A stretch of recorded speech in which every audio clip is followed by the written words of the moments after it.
Vamos continuar com a nossa apostila. Está projetado aí já?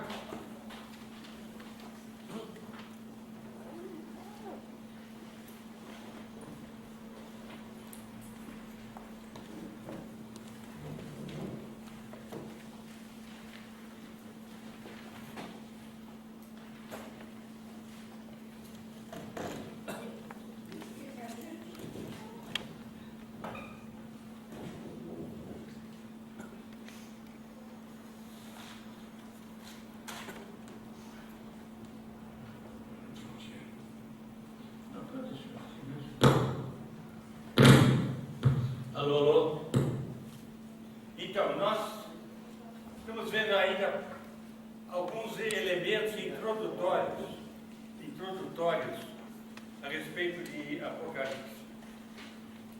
E nós já vimos que a palavra significa revelação de Jesus Cristo. Não é importante, quando estudamos Apocalipse, apenas constatar os fatos históricos, mas perceber como os fatos históricos estão relacionados com a pessoa de Cristo. Nada do que acontece sem a vontade de Deus. Jesus Cristo, que é o Filho de Deus, executor do projeto de Deus para a salvação e redenção, é também aquele que é o Senhor da igreja, ele que conduz os fatos, os acontecimentos, e também o Espírito Santo tem a ver com isso, porque o trabalho que Deus realiza através do seu Filho é operado pelo Espírito Santo. Há uma perfeita harmonia entre Pai, Filho e Espírito Santo.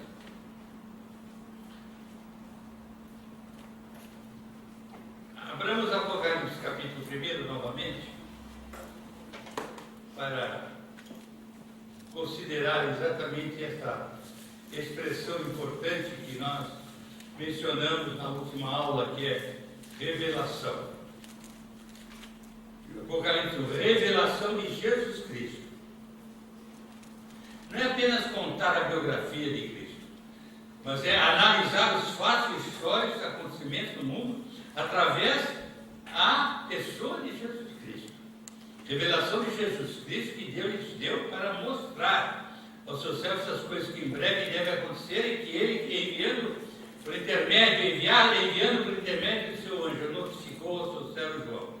João, um instrumento divulgador dessa revelação, o qual atestou a palavra de Deus, quer dizer, tudo está de acordo com o Pai, que nós temos o Pai, o Filho, temos o Espírito Santo.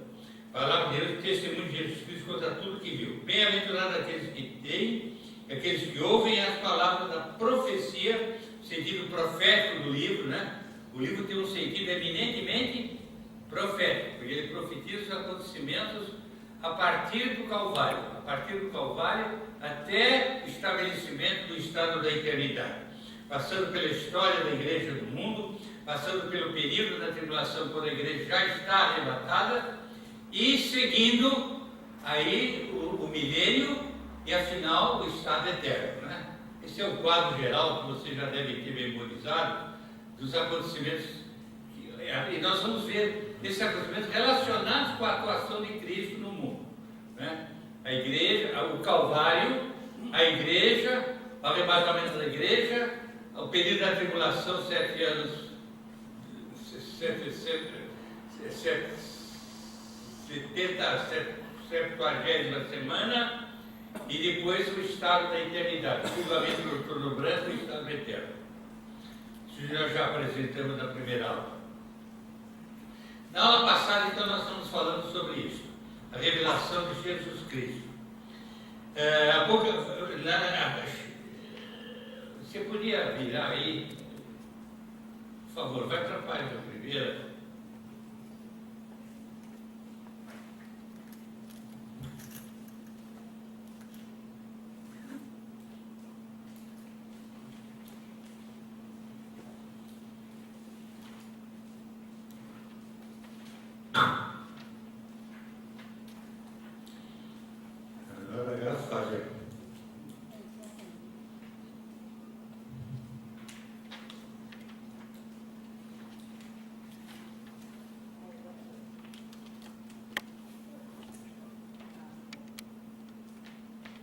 Nós podemos planejar as coisas, fazer bom uso do tempo, mas jamais podemos fazê-lo parar.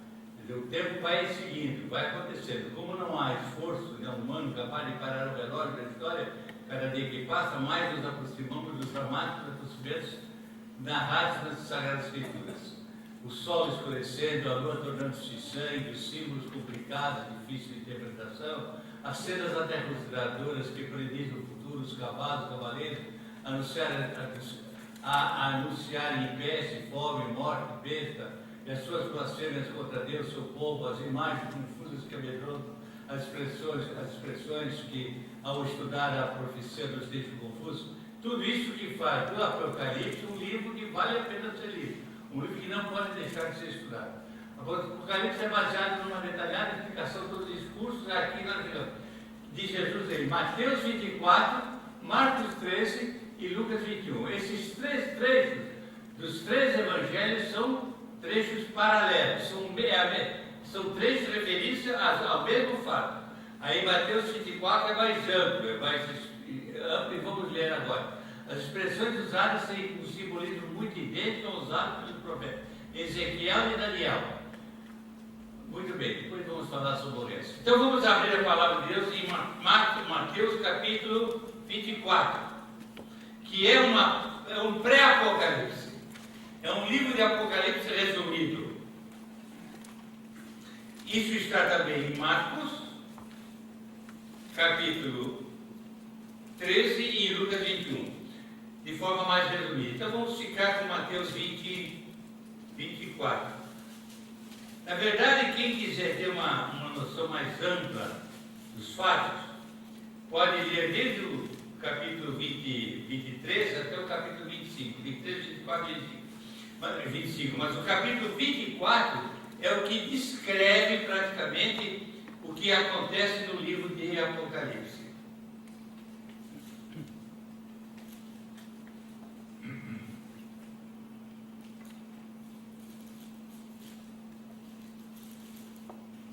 O nosso irmão Davi Janeiro, num dos, não sei se vocês estão lembrados, uma das aulas da Escola Bíblica Samuel, lá ainda na Vila Clementina, no velho prédio, ele tratou de Mateus 24, não sei se vocês lembram.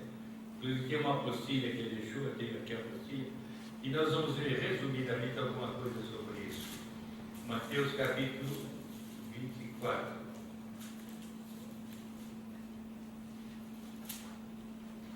Tendo Jesus saído do templo, ia se retirando, quando se aproximaram dele os seus discípulos, para lhe mostrar as construções do templo. Ele, porém, lhe disse: não vedes tudo isto?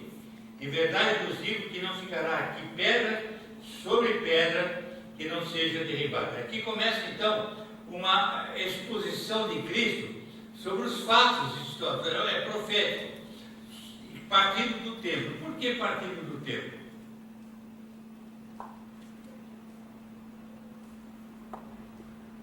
O que é templo? Historicamente falando, desde os primórdios da história, o templo era o lugar onde Deus estava presente para ser adorado, para ser devotado, né? Era o lugar da presença do Senhor. Houve vários templos construídos. Aqui era o templo construído por Herodes. Era um templo muito bonito. Aqui na Bíblia, quem tem a Bíblia atualizada, tem aqui tem aí, quem tem essa Bíblia? Tem um desenho desse templo, chamado Templo de Herodes, que era o templo ao tempo de Jesus Cristo. Que o velho templo tinha sido destruído. O templo de Salomão foi destruído, né? Nabucodonosor foi completamente destruído. Então, nós temos aqui um novo templo. O templo de Herodes é o templo de Cristo. O templo é o lugar da presença de Deus no meio do seu povo. O templo é o símbolo da presença de Deus. O templo é a razão de ser, da devoção, da adoração.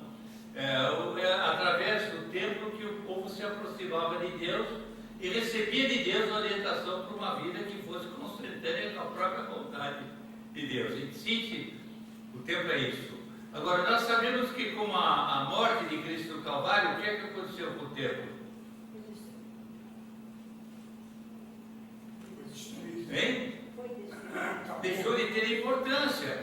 que Paulo fala sobre templo? Leia 2 Coríntios capítulo 6, versículos 19 e 20. Vós sois o templo do Espírito Santo. Não sabeis vós que vós sois o templo de Deus, o Espírito Santo habita aí. Então aquilo que era tudo que era tipificado pela presença física de um templo, passou a deixar de ter sentido para dar lugar à nossa própria presença habitada pelo Espírito Santo de Deus. Nós somos o santuário de Deus, o Espírito Santo habita em nós. Como diz Romanos, né? Nós sabemos que sois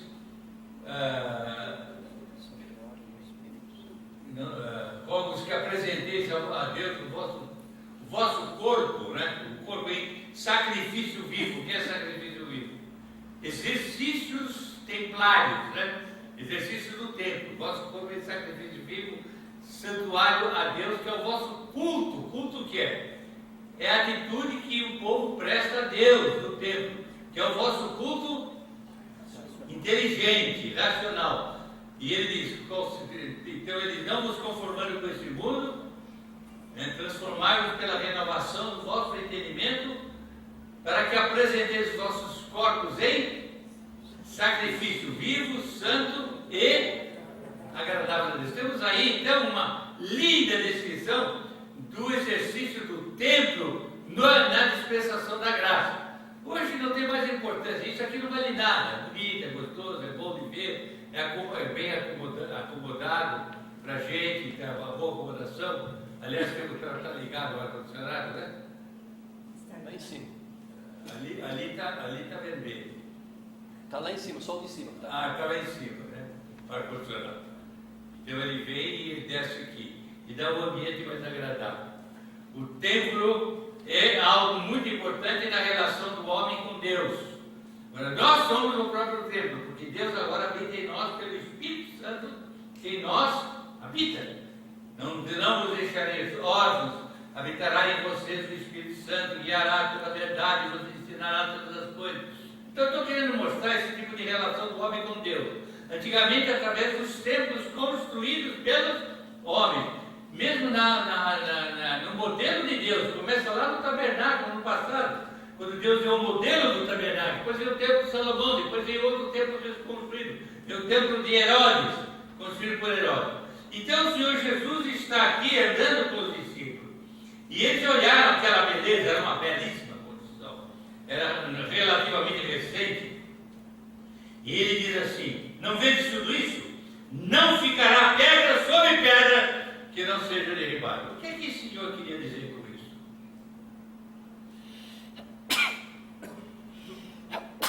A nossa relação com Deus para a eternidade não tem nada a ver com templos humanos. A nossa relação com Deus não tem nada a ver com coisas que nós façamos aqui, ou que Deus faça para nós. Há um projeto de Deus eterno em que não há necessidade mais de construções de templo, porque nós mesmos seremos o templo de Deus, glorificando a Deus, adorando a Deus. Nós seremos o templo, onde nós estaremos. Há uma frase em 1 Tessalonicenses capítulo 4, muito importante, que dá uma ideia desta projeção eterna. A frase é: e estaremos para sempre com o... Onde é que Deus estava? No templo. E lá na eternidade, onde é que Deus vai estar? Conosco. Estaremos para... Então o que é o templo?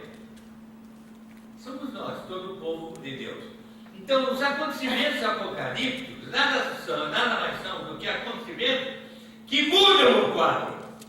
O quadro da devoção programada por atitudes simbólicas, por instrumentação física, o templo, os sacrifícios, né? Muda tudo isso, tudo é abolido, tudo isso é eliminado para dar lugar à presença majestosa do Senhor conosco, livres de toda pecaminosidade. O caminho para esse estado eterno, maravilhoso, chama-se Apocalipse. Há muita coisa que vai acontecer para que cheguemos a esse alvo. No capítulo 24 de Mateus, nós temos uma perspectiva muito bonita desses fatos, desses acontecimentos. Primeiro eles saem vendo o templo, né? Saíram passeando vendo o templo. Adianta muito ficar vendo o templo? Adianta no sentido de que você cumpra os seus deveres religiosos. Claro que Deus não mandou construir o templo para não ser usado. Deus mandou construir para ser, mas tudo era ainda figuração, tudo era tipologia de uma eternidade que não há necessidade do material, não há necessidade do temporal, que tudo é de ser pessoal na presença de Cristo. Revelação de Cristo. Cristo é um tempo, olha o que eu vou dizer, Cristo é a um tempo, não tempo. Cristo é a um tempo tudo. Cristo é um templo, é o meio pelo qual todo esse processo acontece. Processo que se chama Apocalipse. Cristo é o meio pelo qual todo esse processo acontece. Por isso ele está presente em todas estas circunstâncias e situações. Ele está presente. Então o que é o Apocalipse? Nada mais do que a revelação dos fatos futuros, que nos levam à eternidade com Deus. Eis que a vossa casa ficará deserta.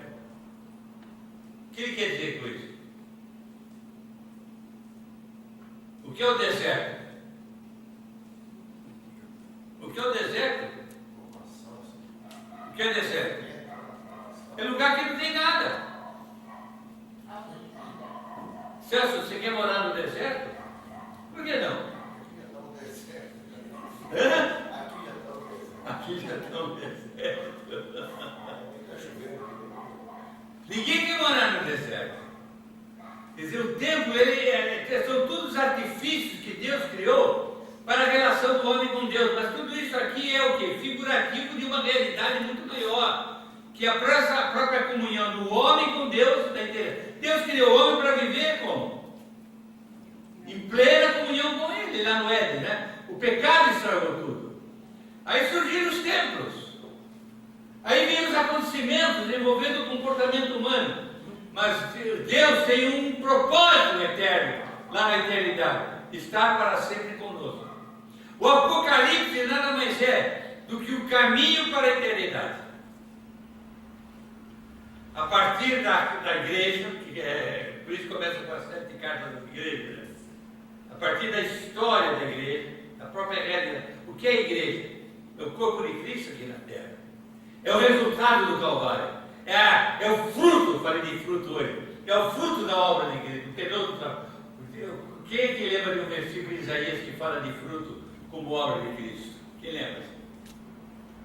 Pô, cara, eu não senti esse versículo na ceia, mas é bem próprio. O penoso fruto do seu trabalho, fruto do seu, ele ficará. Qual é o penoso resultado, fruto do trabalho de Cristo? Que dá satisfação a Deus. Em primeiro lugar, primeiro plano. Qual é o penoso fruto do trabalho? Qual é o primeiro plano? Qual é o fruto penoso do trabalho da obra de Cristo? Revelação de Jesus Cristo. Primeira grande revelação é a igreja de Cristo até. Através da igreja o mundo pode ver Cristo. O mundo pode ver aí a doutrina cristã. O mundo pode ver as perspectivas do Evangelho. O efeito do Evangelho. A graça de tudo toda a economia de Deus é estereotipada na vitalidade da igreja. A igreja espiritual. Está bem? Ou não? A igreja é, no mundo, a presença de Cristo. Ou não? Ele é o cabeça. Por isso que a Apocalipse começa com as 7 cartas que conta a história da igreja no mundo. Até o momento em que as coisas vão começar a mudar. Aí vão começar a mudar com fatos dramáticos. Fatos dramáticos. No plano de Deus.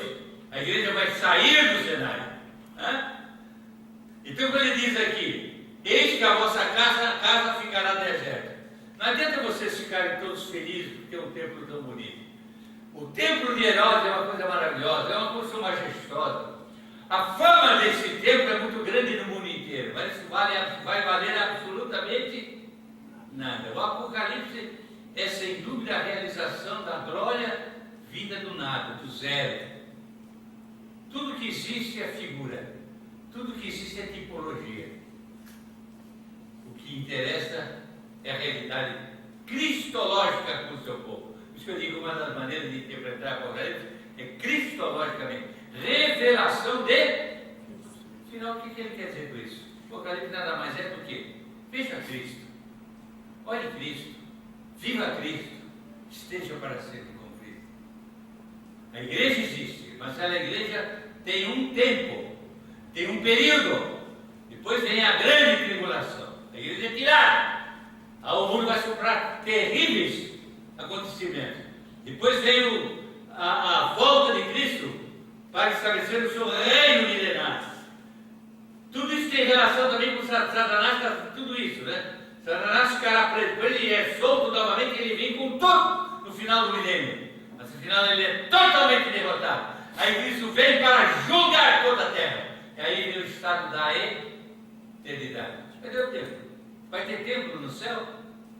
Não vai ter. Nós somos o templo. Coisa linda isso, essa ideia, né, de templo que nós temos, de nós mesmos com a presença. Por isso que eu disse, aquela frase de Paulo em 1 Tessalonicenses 4:7. E estaremos para sempre com o Senhor. O que essa frase significa? Aí está o templo de Deus. Amém? Estaremos para sempre. Todo o resto vai desaparecer. Todo o resto vai deixar de ser. Aí vem o estado eterno. Aquilo que o homem perdeu por causa do pecado vai ser restabelecido. Uma permanência eterna com Deus, em plena comunhão, sem o pecador, e tudo é luz e brilho. É a culminância, é a revelação de quem? De Jesus Cristo. É Jesus Cristo revelado. Ele é o nosso templo, ele é a vítima do Calvário, ele é o sumo sacerdote, ele é tudo. Como diz Hebreus, né? Ele é a vítima, ele é o sumo sacerdote, ele é o instrumento, a maneira pela qual Deus modifica, é a revelação de Jesus Cristo. Ele está dizendo, estamos passeando, e eu fico imaginando os discípulos passeando com Cristo aqui, passeando com Cristo e dizendo: puxa, que coisa linda, não, Senhor? Nós devemos ser orgulhosos. O povo de Israel, essa primeira parte aqui revela-se ao povo de Israel. Na verdade, Apocalipse 24 tem muito a ver com o povo de Israel, não com o mundo. Tem a ver com o mundo também, lá mais no final do capítulo, mas o capítulo em si ele tem a ver com a história do povo de Israel. O povo de Israel entra nessa história com uma tipologia de fatos terrenos, fatos que hão de acontecer, coisas que vão acontecer, não é? E eles estamos encantados, né? Agora eu queria tirar uma lição para nós aqui. Tem um trecho em Ageu, eu tenho um estudo sobre isso, dá vários estudos, aliás, sobre isso, em Ageu, quando fala exatamente da reconstrução do templo. E diz até uma frase, e eles estavam muito felizes, vivendo da glória do passado. Estavam vivendo da glória do passado. O povo de Israel passou a viver muito da glória do passado. Para eles o templo era tudo. Eles lembravam do templo e ficavam... Depois reconstruíram o templo, ficaram todos orgulhosos. Aqui eles estavam orgulhosos do templo. Jesus disse: eis a vossa casa ficará deserta. Declaro-vos, pois, que desde agora já não me vereis, até que venhais a dizer: bendito que vem em nome do Senhor. O que ele quer dizer com esse versículo? Declaro, pois que desde agora já não me vereis. Até então era muito importante o templo, né? Onde é que o povo ia adorar a Deus? Onde ele ia ver Deus? Onde ele ia fazer sacrifícios pelos pecados? O templo era tudo. Aí veio o Calvário, veio a cruz, está chegando o momento da morte. Não tem que ver mais o templo. Agora não me vereis mais no templo. O templo não é mais, não significa mais nada. O que é que sobe, se ergue em lugar do templo? Vocês não vão mais viver no templo. Jesus ia ao templo? O que Jesus ia fazer no templo?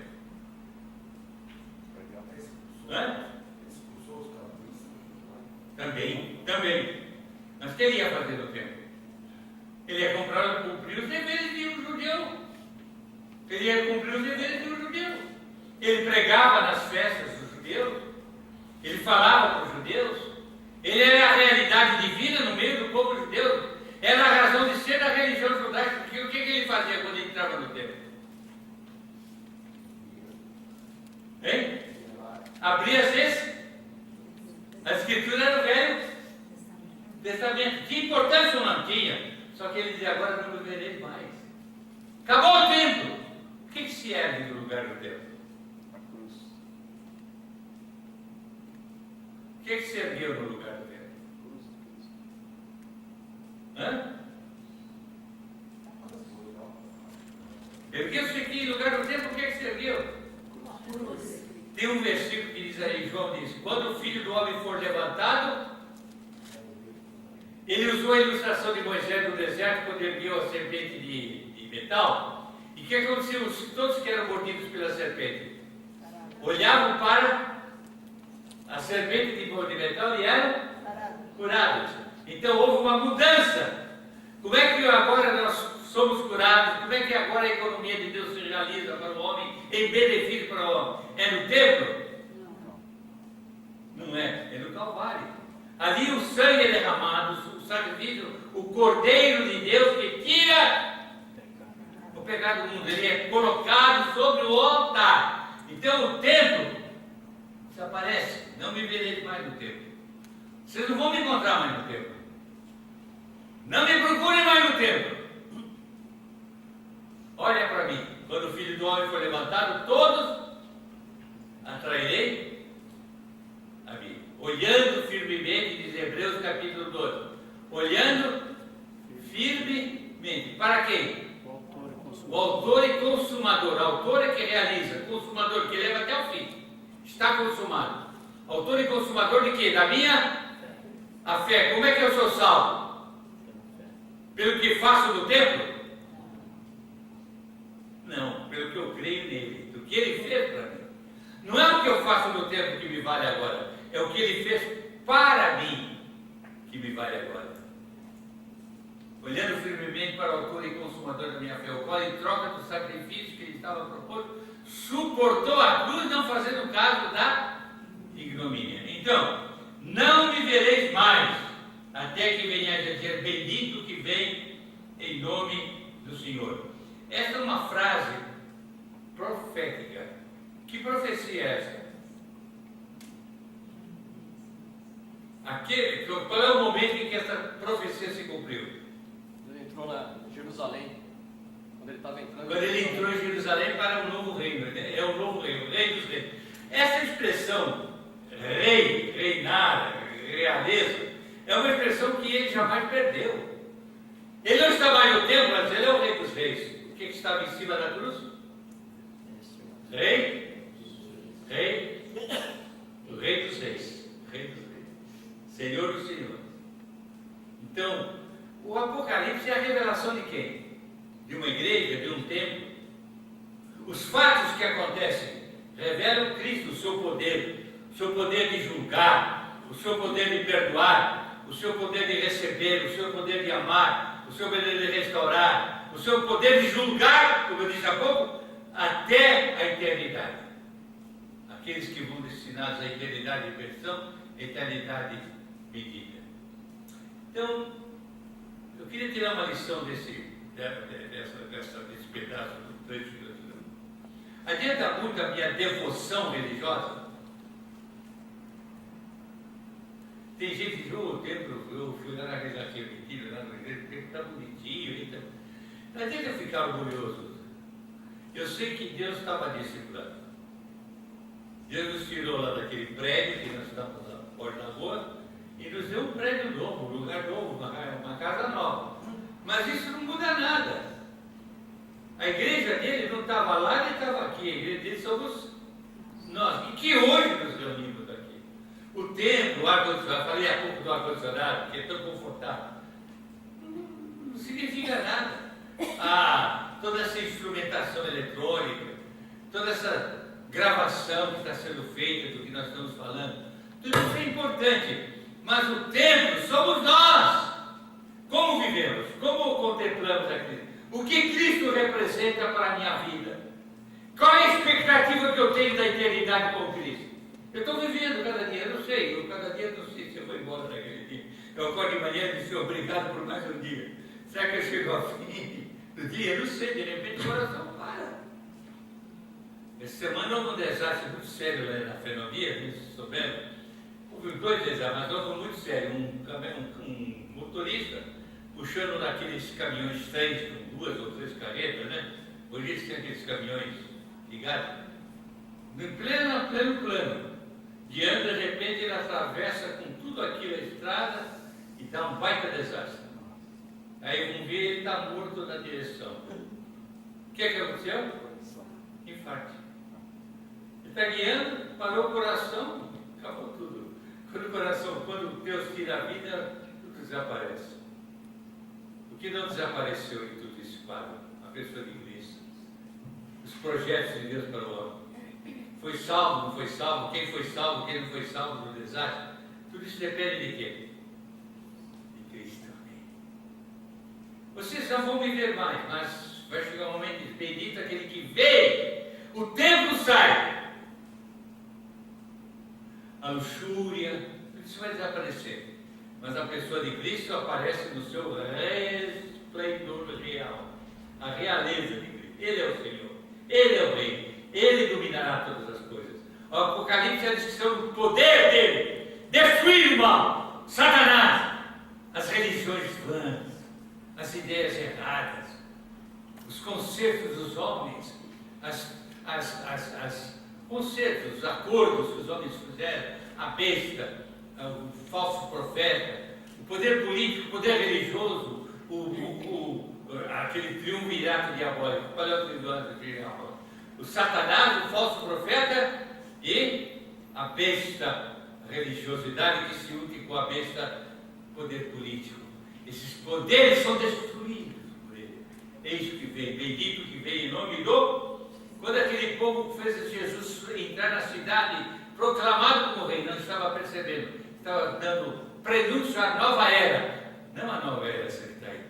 Há uma nova era, há um novo período. Há um novo acordo de Deus com os homens, em que Ele vai reinar agora sobre todas as coisas. Isso é maravilhoso, né? Então, o sermão no monte, ele se abre com a contemplação de um templo, para nos tirar a perspectiva errada do templo para a perspectiva correta do Rei, que domina sobre todas as coisas. Bendito aquele que vem em nome do... A minha contemplação tem que ser a de Cristo, irmãos. Por isso que eu gosto muito de fazer meditação na ceia, procurando mostrar Cristo, a beleza de Cristo, o poder de Cristo, o valor de Cristo em nossa vida. A ceia nada mais é para nos fazer perceber como Cristo é importante para nós. Não é só lembrar, cuidadinho, morreu, puxa, mas ressuscitou, graças a Deus, ele ressuscitou. Não é só para lembrar o fato histórico, mas para lembrar as experiências que eu tenho como resultado desses fatos históricos, irmãos, né? O que isso aproveita para mim, durante a semana, durante a minha vida cristã? Então nós temos esse sermão profético de Cristo, que começa com uma visão. A visão do templo e a visão do rei. Eis que vem, bendito, ele é bendito. Tendo Jesus saído do templo, eu gosto de ver templos. Fico preso a certas coisas. Uma das coisas que eu mais gosto quando eu viajo é entrar em templos. Lá na Europa, coisa linda. Tempos antigos, eu começo a imaginar aquele povo no passado, da devoção, né? Aqueles santuários, aquele povo todo curvado diante dessa imagem, como eles davam importância a tudo aquilo, que não vale nada. Hoje é apenas o quê? Lembrança do passado, né? É apenas reminiscência, apenas uma recordação, né? Aquilo vale absolutamente nada. Tendo, pois, Jesus saído do templo, retirou-se, aproximou a descer, e eles não veem Cristo. Aí eu estava no final do versículo 37 e 33, agora no 24. Agora, no Monte das Oliveiras, em verdade vos digo que não ficará pedra sobre pedra que não seja derribada. No Monte das Oliveiras, achava-se Jesus assentado, quando se aproximaram dele os discípulos. E em particular lhe pediram: dize-me, quando sucederão essas coisas? Que sinal haverá da tua vinda e da consumação do século? A cabecinha deles começou a ficar complicada. A sua está complicada ou não? Todo mundo queria Apocalipse aqui, né? Você queria Apocalipse. Por quê? A cabecinha está complicada? A cabeça dele começa a ficar complicada. Quando é que vão ser essas coisas? Quando é que ele vê? Quando ele ouviu? O que vai acontecer? O que não vai acontecer? Como é que isso acontece? Mas peraí, mas eu fui para o túmulo, eu virei pó. Eu fico pensando muito nisso, né? De repente, quando eu morro, eu viro pó, né? Se Cristo não vier me buscar, eu vou ser transformado. E a gente fica pensando nisso, a cabeça da gente começa a ficar confusa, né? Mas quando você... Como é que isso vai acontecer? Você está falando que vai derribar, esse tempo vai ser derribado?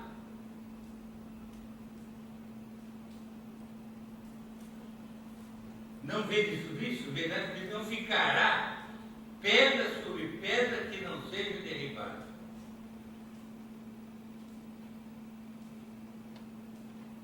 O que vai ser derribado em nós? Em nós? O que é um morto? Impressionante. O que é um morto? Quando o cara morre, enterra porque vai cheirar mal. Depois de um mês, 2 meses, vai abrir o tubo, vai ver o que você vai ver? Tudo cheirando mal, deteriorado. Já está vendo os ossos. A carne já apodreceu. Senhor, que fim triste. Isso é o fim. Acabou tudo. Hein? Graças a Deus. Então ele está dizendo, gente, o tempo é apenas um período de uma experiência temporária. É uma experiência temporária da devoção, do relacionamento de vocês e eu. Mas isso tudo não tem sentido, isso tudo vai acabar, porque não é isso que me interessa. Interessa a eternidade. Interessa que como vocês serão, como eu quis quando eu criei. Como é que Deus nos criou? Em pecado? Não. Com vida eterna? Sim. Amém? Então, às vezes existe. Quando deixar de si, não vão. Pecado existe. Esse é o destino natural. Nós vamos virar pó. Mas há algo mais do que isso. No mundo das ovelhas já sentado e aproximado de si, diz-nos quando sucederão essas coisas? Tem 2 perguntas aqui. Primeiro, qual é? Hein? Quando? Primeiro é quando. Quando serão essas coisas? Notou? Quando sucederão essas coisas? Segundo, como serão essas coisas? Que sinal haverá na tua vinda e da consumação? Qual é o sinal? Como acontecerá isso? Quando e como? Você já pensou para perguntar assim, quando e como? Quando, senhor? Vai ser hoje? Ô, gente, amanhã tem enterro aí. Até às 10 da manhã tá bom. Quando? Como? Nós temos que enfrentar essa realidade. Nós não podemos fugir dessa realidade. De que valor tinha o templo dos judeus diante dessa realidade? Para que valia aquele templo diante dessa realidade? Eles vão ficar a pedra sobre pedra, não vai ficar nada, tudo vai ser destruído. E ele lhes respondeu: vede que ninguém vos engane. Agora, o que tem a ver esse vede que ninguém vos engane? Tem a ver com o quê? Quem é que é um grande agente desse período? Esse período apocalíptico. O grande agente desse período aqui no mundo. Satanás. O grande agente, ele mostra aqui a grande realidade satânica. Aliás, o período da tribulação ele vai agir com grande força. Eu falei do triunvirato, né? Qual é? Satanás, falso profeta, o anticristo E a besta. e o falso profeta, a igreja, né? A besta, né? Que é o falso profeta, que vão atuar fortemente para tirar de nós toda a esperança, para aniquilarmos, para acabarmos. Uma vez que Cristo abre espaço para a mudança dos tempos, para o cumprimento das profecias, ele entra com tudo. Aí vem o período da tribulação, e grande tribulação. São 7 anos, né? 7 anos. Eu disse que o capítulo 24 de Mateus, como 13 de Marcos e o 21 de Lucas, tem a ver principalmente com a história do povo de Israel. Com a história do povo. Mas também ele também se refere ao tempo da igreja, da própria igreja, os acontecimentos futuros em relação à volta de Cristo para a sua igreja. Diz-lhes quando sucederão essas coisas e que sinal haverá da tua vida e da condenação. Então, do versículo 4 em diante, o Senhor começa a tratar dos fatos universais. Então, no começo ele trata dos fatos nacionais. Quais são os fatos nacionais? São os fatos referentes à história de Israel. A história de Israel, qual era a síntese da história de Israel? O templo. E qual era a terrível previsão de Deus para a história de Israel? A destruição do... Quando aconteceu isso? Ele vai falar aqui. Quando aconteceu isso? No ano 70. No ano 70. Esta profecia aconteceu em relação ao povo de Israel. Mas além dessa grande debacle na história do povo de Israel, Deus se afastando do povo até hoje. Deus está longe do povo de Israel. É o povo de Deus? É. Mas Deus está no povo? Não está. Não está. O povo caminha politicamente, estruturalmente, territorialmente, dentro dos ditames da cabeça do próprio homem, do próprio judeu. É Deus que quer esse status quo terrível de guerra de palestino com o israelita. É Deus que quer isso? Por que está acontecendo isso? Porque quem controla o povo hoje, quem é? É o próprio povo. Se afastou foi afastado de Deus. Deus rompeu com o povo. E essa restauração do povo vem só lá na grande tribulação. Quando o povo vai reconhecer Cristo como Messias. Enquanto não reconhecerem, estão afastados de Deus. E a história continua. Jesus Cristo está se revelando ao mundo como Salvador. É o período que está entre a 69ª semana de Daniel e a 70ª semana de Daniel. É o período da igreja. É o período que nós estamos vivendo. Israel foi destruído, afastou-se de Deus, deixou Deus o povo ao seu ditame, deixou Deus que o povo se governe por si mesmo. Claro que Deus protege esse povo, é o povo de Deus, mas Deus não tem nada a ver com o que está acontecendo lá. O que está acontecendo lá é o que eles querem que aconteça. Claro que está profetizado. Há paralelamente uma outra história. Qual é a outra história? A história da igreja. Há uma outra história. A história da igreja. Até o arrebatamento da igreja. Então, ele diz: vede que ninguém vos engane. Virão muitos em meu nome, dizendo eu sou o Cristo, enganarão a muitos. E certamente ouvireis falar de guerras, rumores de guerras. Vede, não vos assusteis, porque é necessário que assim aconteça, mas ainda não é o fim. Portanto, se levantará nação contra nação, reino contra reino. Irmãos, esta descrição de Mateus é quase que uma página da Globo News diária. Ou não é?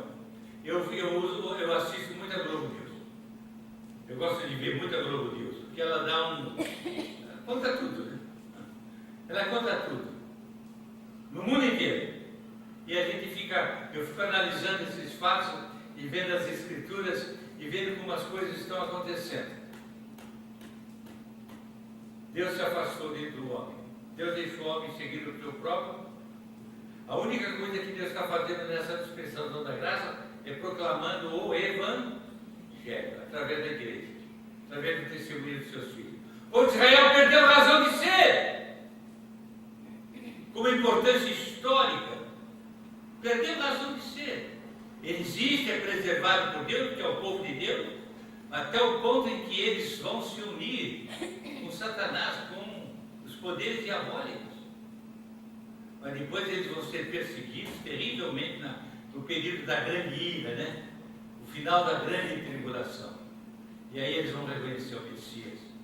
E aí Deus vai restaurá-los. E aí eles vão passar a voltar para a história de relacionamento íntimo com Deus. É o chamado remanescente de Israel. Está entendendo? Lá na frente. Por enquanto, irmãos, o mundo está, eu vou usar uma expressão, eu diria, contrária, aparentemente contrária. O mundo está ao Deus dará. Não é que é ao Deus dará, gente. O mundo está ao Deus dará, como ele é Deus que define. Claro que Deus que define tudo, mas o mundo está ao homem dará. As coisas que acontecem são resultado do que o homem quer. O que é a ONU? O que é a Organização das Nações Unidas? O que é? O que é a Organização das Nações Unidas? É o conclave mais importante da história da Terra para definir o comportamento humano, as soluções para os problemas. Os problemas aumentam, os problemas continuam, aumentam, as situações se complicam, as guerras aumentam, a natureza se revolta mais, terremotos, tempestades, os fatos acontecem, Deus está deixando ao homem dará, a natureza dará, até quando ele vem intervém, ele vai intervir. Isso é o Apocalipse, isso é a história do Apocalipse, a história da igreja, a história dos acontecimentos depois que a igreja é arrebatada, período da tribulação, grande ira, e afinal o reino milenário, que quando Cristo volta para estabelecer o reino, prender Satanás por 1000 anos, calou o reino, fica preso, 1000 anos, reino de paz, o reino milenário. Aí ele é solto e tem com tudo para tentar a grande batalha da Armagedon. Ele tenta derrotar Jesus, e afinal ele é derrotado, ele é aprisionado e ele é jogado no lago de fogo eterno, com todos que recusaram Cristo. História do Apocalipse, Mateus 24, que conta tudo isso. Porquanto se levantará nação contra nação, reino contra reino. Como passa o tempo, não? Homem contra homens, porém tudo isso é princípio da dor. Irmãos, princípio da dor. Você está se queixando muito hoje? A vida está fácil? Nós não chegamos ainda ao princípio das coisas.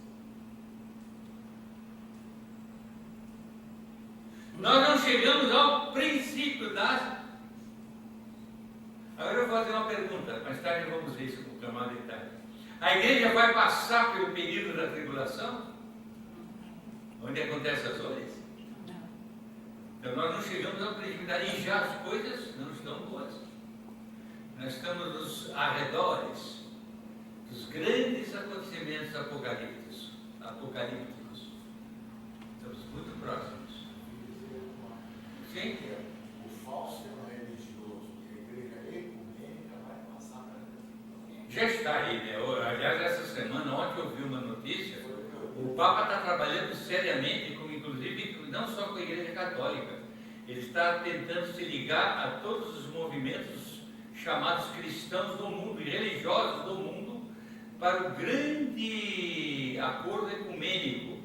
Ele quer tentar resolver a paz do mundo mediante acordo humano. Novamente, é como se fosse a ONU. E tem muitos líderes evangélicos metidos nisso. Dizem que a base, uma das bases, ele convocou gente do mundo inteiro. Teólogos do mundo inteiro estão trabalhando seriamente lá no Vaticano. E um deles é aquele Leonardo Boff. Diz que muitos dos princípios que ele está adotando, no que ele está preparando, são os conceitos de Leonardo Boff. Você sabe quais são os conceitos dele, misturando a política com a religião, misturando a política com o comportamento chamado religioso, tentando o controle da situação humana através do próprio homem. Deus está ignorado disso. Eu fui admirado de ver o Papa preocupado, ele devia com Deus disso, não ele botar Leonardo Boff e outros nisso. Estão num movimento de ecumenismo como nunca. E muita igreja, muita chamada igreja evangélica estão entrando nessa. Uma delas é a igreja adventista, que está entrando no movimento econômico, elogiando o Papa por esse movimento. Elogiando o Papa por esse movimento de ecumenismo geral. Eles acham que a solução no mundo vai ser exatamente esse acordo geral de todas as religiões, de todos os povos. Estão, na verdade, alienando o quê? Os fatos proféticos da Apocalipse. Mas estão criando o caldeirão onde eles vão se queimar, onde eles vão se tornar. Estão criando caldo quente. Resolvendo o problema do homem na humanidade aqui no mundo, mas não espiritual. Não na vontade de Deus. Espiritual. Eles estão preparando a grande fornalha onde eles vão se queimar. Portanto, se levantará nação contra nação, reino contra reino, haverá fome, terremoto em vários lugares. Tudo isso é princípio da glória. Então sereis atribulados, vos matarão, sereis odiados de todas as nações por causa do meu nome. Nesse tempo, muitos vão se escandalizar, trair e odiar uns aos outros. Levantar-se muitos falsos profetas e enganarão a muitos. E por se multiplicar a iniquidade, o amor se esfriará em quase todos. Hoje nós falamos na ceia que um dos aspectos do fruto do Espírito é o amor. E eu mostrei o amor em algumas nuances. O amor como ação de Deus, como Deus de amor. Amor como ação de Deus, Deus faz, o que Ele faz é amor. A ação de Deus naquilo que Ele opera em nós, Deus operante em nós. A ação de Deus, o amor de Deus atuando como resultado, o resultado em nós. Tudo é amor de Deus. Quanta coisa tem aí dentro, não? Como eu gostaria de ficar com os irmãos conversando só sobre esses aspectos do amor. Só sobre esses aspectos. O que Ele dá, o que Ele opera, o que Ele faz, o que Ele opera e o que resulta. 4 aspectos importantes.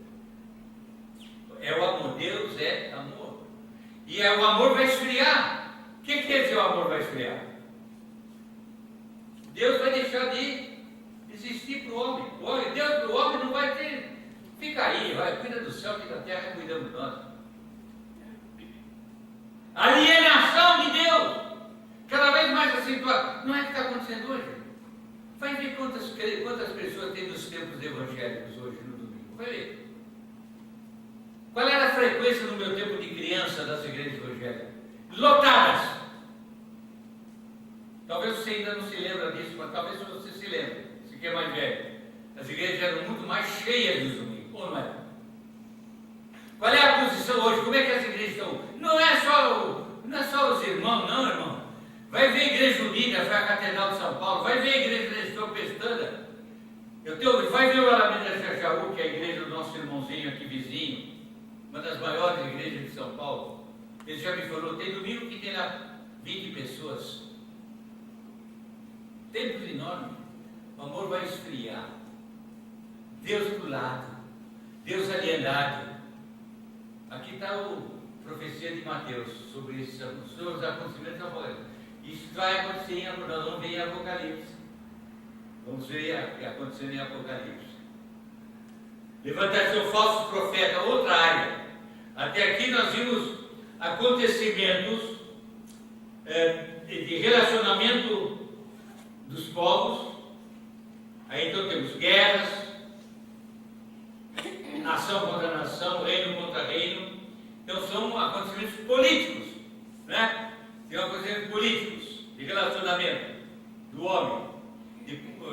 São acontecimentos de administração da terra, do universo. E não é isso que está acontecendo hoje. Há muita atividade. Além da ONU, o que existe hoje, que é muito importante? Os tais. Está vendo agora a ONU? O encontro dos poderosos, o encontro dos 20, o encontro da ambiental, o encontro do não sei o quê, para resolver assuntos específicos. Alienando Deus, alienando Deus, alienando Deus, ou não é verdade? Está acontecendo mais do que nunca. Está acontecendo agora o encontro do meio ambiente. E parece que o Papa está mais preocupado nas questões políticas e temporalistas do que Deus em tudo isso. Deus, para ele, não interessa nisso tudo. Como se Deus não fosse o criador de todas as coisas. Do sol, da lua. Se Deus quiser, acaba com todos agora só com o sopro. E Deus é alienado. Nessa etapa do mundo, que já beira o arrebatamento da igreja, em que o homem tenta resolver os problemas cada vez mais graves em que ele se mete, alienando cada vez mais Deus. Ele tenta resolver mais e mais com os seus recursos temporais, alienando cada vez mais e mais Deus de tudo isso. Desdenhando de Deus, brincando. Quantos líderes religiosos hoje desdenham de Deus? Não bota Deus nisso, para com isso, não brinca dessa maneira. Não é esse tipo de atitude que está vendo? Então, tem a área política, a administração da terra, tem também agora a área do suprimento. Haverá fomes, a área da natureza, terremotos. Tudo está aqui citado. Nesse tempo, versículo 10, muitos vão escandalizar, trair e odiar uns aos outros. Levantar-se muitos falsos profetas e enganarão a muitos. Como estão surgindo falsos profetas, irmãos? Liga a televisão. As profecias se sucedem na televisão, falsas, e com um caradurismo. Eu fico um pouco doente. Como é que você pode acreditar num cara desse, aceitar um negócio desse? Um tal de Valdemiro, né? Valdomiro, como é que é o nome dele? Valdemiro. Já levou uma facada lá, um R.R. Soares. E eu fico até preocupado com um tal de Silas Malafaia hoje também. E outros como esse. Então, vozes que estão se tornando muito mais preocupados consigo do que com as coisas de Deus. Estão montando o seu reinado. Estão montando o seu arquipélago. E alienando Deus. Embora falando de Deus. Está aqui. Levantar-se muitos falsos profetas e enganarão a muitos. Por se multiplicar a iniquidade, o amor auxiliará a iniquidade. Iníquo é aquele que não quer saber de Deus. Irmãos, a parte agora vamos ver o relacionamento humano. A parte criminosa do homem, a parte maléfica, né, das crianças matando, desdenhando. Pois hoje nós temos notícias terríveis de crimes cometidos com maior tranquilidade, desfaçatez e desincômodo, com a maior naturalidade. Então estamos nos aproximando daquele, porém, que perseveraram até o fim. Isso tem a ver com o quê? Com a história de Israel. Aquele que perseveraram até o fim. Por quê? A posição da religião judaica era uma posição de bênção quando era fiel. Ele será abençoado. Era a lei, né? Cumpre a lei, persevera até o fim, será? Hoje nós tivemos a época da graça. Creia e será salvo. Não é? Aquele, porém, que persevera até o fim, e será pregado esse evangelho do reino por todo o mundo, para testemunho de todas as nações. Então virá o fim. Então virá o fim. Nós já chegamos ao fim? Ainda não. Agora, tudo isso que está aqui é um paralelismo de Apocalipse. Principalmente daquele conglomerado, aquele período chamado período da tribulação, grande tribulação e a grande ira. Estamos 7 anos da 70ª semana de Daniel. Está bem? Então, isso que nós vamos ver depois. A hora já passou e eu vou deixar parado por aqui. Depois aí vem mais algumas coisas, nós vamos deixar para a semana que vem, tá bom? Então, aqui, como Deus diz, a Apocalipse, parte final.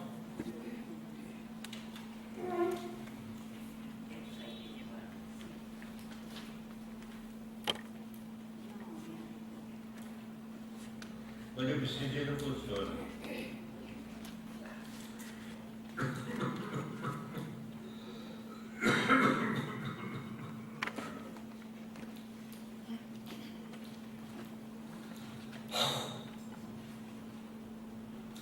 Apocalipse é baseado numa detalhada explicação do discurso de Jesus Cristo. As pessoas que usaram têm um simbolismo muito idêntico aos do profeta Ezequiel e Daniel.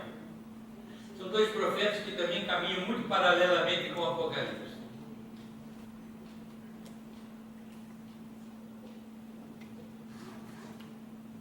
Então, Mateus 24, ou Lucas 21, ou Marcos 13. O Apocalipse é baseado numa detalhada explicação do discurso de Jesus, nesses evangelhos. As expressões usadas têm um simbolismo muito idêntico ao usado pelos profetas Ezequiel e Daniel. Vamos continuaremos, se Deus permitir, na próxima. Estamos ainda nos prolegômenos, né? Estamos começando a reconhecer o terreno, antes de entrar propriamente no assunto. Estamos caminhando nas preliminares, estamos no jogo preliminar. Alguém tem alguma coisa, observação a fazer? Essas igrejas que não adotam instrumento, elas estão certas? Como? Igreja que não adota instrumento, eles estão certos? Ah, Já. eu não tenho resposta para essa sua pergunta. Ah, Não tem nada a ver. Eu acho que essa questão é uma questão pequena dentro da grandiosidade do que nós estamos falando. Usar instrumento, não usar instrumento, isso já é uma questão de política interna da igreja e de gosto pessoal de muitos. Isso aí não tem nada a ver. Não tem nada a ver. Foi não. Isso aqui tudo é a presença do Senhor. Hein? Tem, né? Onde o Senhor estava presente. Antes de Adão e Eva pecar, Deus estava com Deus. Depois de Deus, quando fazer o tabernáculo, o lugar santo, o lugar santíssimo. Depois Moisés subiu no monte para receber as tábuas. E ele se aproximou perto da planta, né? Estava queimando. E o Senhor disse: tira a sandália dos teus pés, porque o lugar em que estás é santo. Deus mandou Salomão construir o templo. Foi destruído. Foi Ciro também construído. Foi reconstruído. Reconstruiu o templo. Depois é o tempo de Herodes. O outro templo, O tempo de Herodes. tradicional, ele foi destruído. No ano 70, no ano 70. Mas antes do Senhor de ser destruído, o Senhor teve zelo. Ele enxotou toda aquela. É o que eu falei no começo do nosso estudo. Agora, quando Jesus estava na cruz, quando ele estava tudo isso, o verbo, o tempo se rasgou. Aí que começou nova aliança. Claro. E nós, então, nos tornamos santos. Isso tudo que você está falando, eu falei no começo do estudo hoje. Nós somos o templo de Deus Somos hoje. templo de Deus. Então, o Senhor também exige de nós responsabilidade, Claro. amor, reverência. E nós estamos vendo muita coisa entrar no lugar onde estão os santos, que somos os templos do Espírito Santo, não considerando, às vezes, aquela pureza, santidade que Deus exige. Perfeitamente. Mais alguma coisa? acho que tem que crescer o joelho do trigo, né? Interessante como Jesus, ele revelou isso a todos os seus discípulos, né? Lá no templo de Herodes, ali naquele templo ele fez uma espécie de discurso apocalíptico, né? Fez um discurso apocalíptico. É um resumo de Apocalipse. Tudo que nós vimos aqui é um resumo de Apocalipse. É um resumo de Apocalipse. Está lá em Lucas, menor ainda em Lucas, Marcos. E ali ele se refere não só a Israel, como também à história da humanidade e a projeção da eternidade. Salmo fala de eternidade e eternidade. Deus é eternidade. Muito Muito bem, vamos encerrar, que a hora já passou. Pai, obrigado pelo tempo bom que passamos na tua presença. Sabemos que estamos vivendo dias difíceis, mas não chegamos ainda àqueles limiares tão terríveis que o Senhor preconizou nas suas profecias, quanto a volta do Senhor para nos buscar. Anelamos a volta do Senhor, ó Deus Maranata, queremos ver o Senhor vindo buscar a sua igreja. Ansiamos estar para sempre contigo na eternidade, para louvor e honra do teu nome. Que estejamos aqui ainda, enquanto tu permites, como um templo teu, habitado pelo teu Santo Espírito, para produzir, como vimos na tua palavra, produzirmos o fruto que honra o teu nome. Enche-nos da tua graça e do teu amor. Nós oramos e louvamos o teu nome, por Jesus Cristo, nosso Salvador e Senhor. Amém. Amém.